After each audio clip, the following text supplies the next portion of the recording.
तो गोपियों का अद्भुत प्रेम भगवान के प्रति। निसम्म गीतम तदनंग वर्धनम ब्रज स्त्रिया कृष्ण गृहीत मानसा।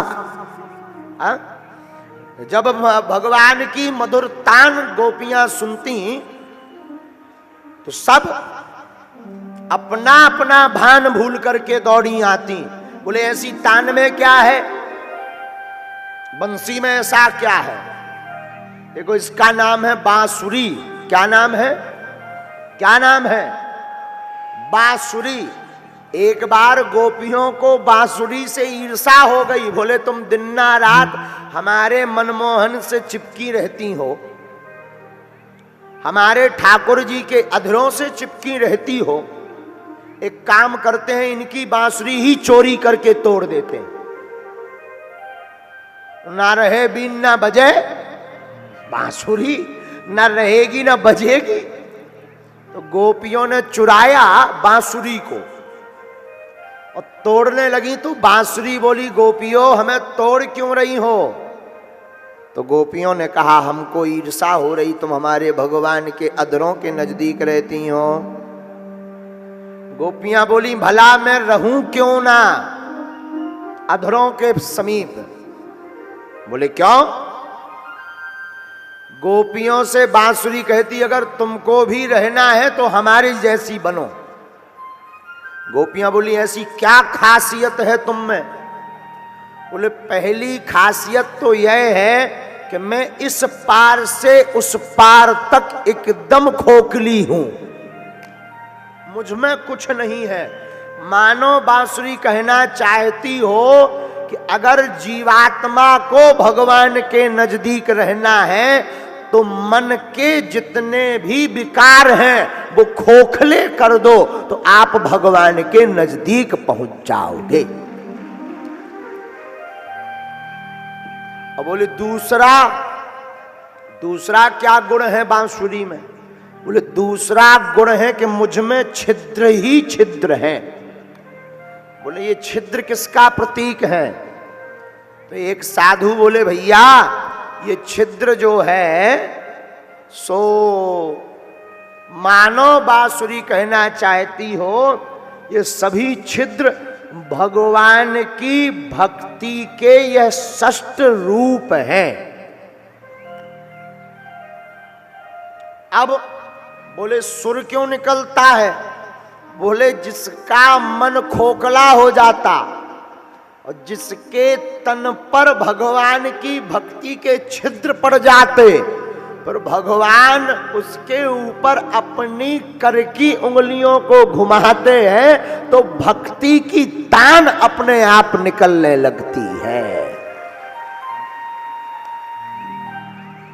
इसीलिए बांसुरी भगवान के नजदीक है अधरों के। अधरों का मतलब होष्ठ, होठ, अधरामृत। तो भगवान का अधरामृत पान बांसुरी कर रही। बोले क्यों।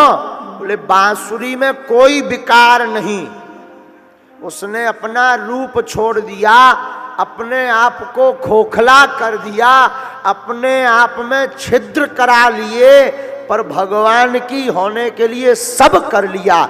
यही भाव अगर भक्त में आ जाए तो भक्त भी भगवान के सन्निकट पहुंच सकता है।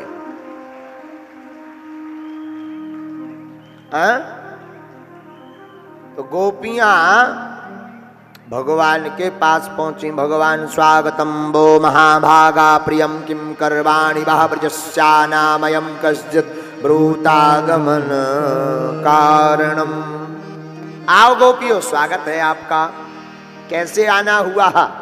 तो गोपियां बोली धन्य है, पहले बांसुरी बजाकर बुलाते हो पर कोई आ जाए तो पूछते हो क्यों आना हुआ। ये तो वही वाली बात हो गई कि एक बार एक सज्जन ने एक व्यक्ति का निमंत्रण किया। निमंत्रण किया तो 2 दिन तो कहता रहा परसों आ जाना निमंत्रण है, परसों आ जाना निमंत्रण है, कल आ जाना निमंत्रण है। लेकिन जब व्यक्ति कल पहुंचा निमंत्रण पाने के लिए तो दरवाजा खोलते ही पूछा क्यों आए हो। बताओ उस पर क्या बीती होगी। बोलो सीताराम। उसी प्रकार गोपियां कहती हैं कि पहले तो आप टेलीफोन लगाते हो, बांसुरी बजाते हो, और कोई आ जाए तो पूछते हो क्यों आए हो। गोपियां कहती कुछ नहीं बोली, मौन हो गई, मुस्कुराने लगी। भगवान कहते स्वागतम वो महाभागा, स्वागत है गोपियों, आओ आओ आओ आओ। प्रियम किम करवाणी वा, क्यों आई हो? अच्छा अच्छा अच्छा, भगवान ही उत्तर दे रहे। अच्छा अच्छा, ब्रजस्यानामयम, शायद आज पूर्णमासी है तो पूर्णमासी में पूर्णमासी का चंद्रमा देखने आई हो। हाँ हाँ ठीक है ठीक है ठीक है, हाँ आना चाहिए, कोई दिक्कत नहीं। लेकिन सुनो, दृष्टम वनम कुसुमतम राकेश कर रंजितम, अगर तुमने देख लिया हो, चांदनी चांद देख ली हो तो वापस लौट जाओ। गोपियां बोली क्यों? भगवान बोले गोपियों, स्त्रियों को वन में अकेला नहीं घूमना चाहिए, इसलिए वापस लौट जाओ। गोपियां बोली धन्य है आप और आपकी लीला। भगवान फिर बोले अथवा मद्भि स्नेहात, तुम मेरे स्नेह के कारण भी आई हो तब भी सुनो, क्या? लौट जाओ।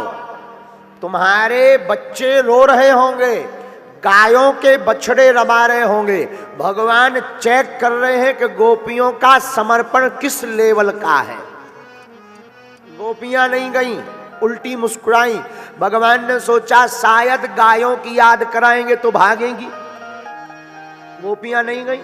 तो भगवान फिर बोले तुम्हारे पति ढूंढ रहे होंगे, लौट जाओ, अब जाएंगी। लेकिन गोपियां नहीं गई। तो भगवान ने पति के ऊपर इतने प्रवचन सुनाए, वृद्धो जडो रोग धनो पिबा। गोपियों, पति बूढ़ा हो, कमजोर हो, निर्धन हो, गरीब हो, कैसा भी हो, पत्नियों के लिए पति ही परमेश्वर है। जो स्त्री अपने पति को छोड़कर पर पुरुष का संग करती है वो नरक की गामनी होती है। भाई इसमें पुरुष ताली ना बजाओ, पुरुष भी नरकगामी होते हैं। अगर पुरुष भी अपनी घरवाई को छोड़कर इलू इलू करे वो भी नरकगामी होता है। हाँ, दोनों के लिए बराबर शास्त्र में दंड अधिकार है। अगर पुरुष भी अपनी स्त्री को, इसका वर्णन रामायण में बहुत अच्छा दिया है पंडित जी। कहां पर? जब सूर्पनखा आई तो सूर्पनखा राम जी से कहती है तुम सम पुरुष ना मो सम नारी। सूर्पनखा कहती आपके समान कोई पुरुष नहीं, हमारे जैसी कोई नारी नहीं। भगवान बोले क्या कहना चाहती हो? बोले ताते अब लग रहा हूं कुंवारी। बोले अब तक मैं कुंवारी हूं, शादी नहीं करी, लेकिन मन माना कछु तुम्हें निहारी। बोले तुमको देखकर कुछ मन कर रहा कि विवाह कर ले। तो सूर्पनखा से भगवान बात कर रहे, लेकिन सीतः चितः कही तही बाता। आप रामायण पढ़िएगा तो गोस्वामी जी बहुत अद्भुत हैं। बोले क्या? राम जी कितनी अद्भुत लीला कर रहे हैं। बात कर रहे सूर्पनखा से पर देख रहे जानकी जी की तरफ। अच्छा भाई, कोई किसी से बात करे तो उसकी तरफ देखेगा कि नहीं, कि बगल वाले की तरफ देखेगा? कोई सामने बात करे हम इधर देखने लगे, हाँ जी क्या हुआ, और वहां से कोई बोले गुरु जी हमारा पैर टूट गया, तो ये तो बड़ी उल्टी बात हो गई। लेकिन राम जी से बात कर रही सूर्पनखा, लेकिन राम जी सूर्पनखा की तरफ नहीं देख रहे। कहां देख रहे? सीतः चितय कही बाता। भगवान जानकी जी की तरफ देख रहे। इसका कारण क्या है? पुरुषों ध्यान से सुनो। इसका कारण है, मानो राम जी कहना चाहते हो सूर्पनखा है वासना। कभी कभी वासना अगर तुम्हारे ऊपर अटैक करे और कोई तुमको लिफ्ट दे तो तुम उसकी तरफ ना देखकर अपनी धर्म पत्नी की तरफ देखना शुरू कर देना, बहकोगे नहीं। गड़बड़ नहीं होगा, नहीं तो गड़बड़ हुई जाएगा। तब तो आजकल ज्यादातर मैटर फलानी फलाने के साथ फुर्र, आजकल ये ज्यादातर सुनने को मिलता है, अमुक व्यक्ति के साथ अमुक बाई फुर्र उड़ गई। और आजकल तो एक हमारे बहुत प्रिय पत्रकार हैं, बहुत स्नेही मित्र की भांति, बुंदेली चुगली वाले नीरज जी, वो जो है कभी कभी खबर बनाते तो इतनी गजब बनाते, बोले 2 बच्चों की अम्मा हुई फरार इलू इलू में। हाँ हाँ हाँ हाँ, इतना गजब का लेखन है। 2 बच्चों का बाप, समझदार हो आप लोग, बोलो सीताराम। तो जो है जोर से बोलो सीताराम। भगवान गोपियों को कहते वृद्धो जडो रोग धनोपि वा, गोपियों पति बूढ़ा हो, निर्धन हो, दीनहीन हो, शारीरिक कमजोर हो, तब भी गोपियों स्त्री का, पतिव्रता स्त्री का धर्म है अपने पति को छोड़कर पर पुरुष का ध्यान भी नहीं करना चाहिए। तब भी गोपियां नहीं मानी। तब भगवान कहते अथवा मद भी स्नेहात, हमारे प्रेम के कारण आई हो तो सुनो। श्रवणात् दर्शनात् ध्यानामयी भावोनु कीर्तनात् ना तथा सन्निकर्षेण प्रतीयात् ततो ग्रहाना। भगवान कहते अगर हमारे प्रेम के कारण आई तो हम में प्रेम रखने से ज्यादा हमारी कथा सुनो, हमारा ध्यान करो।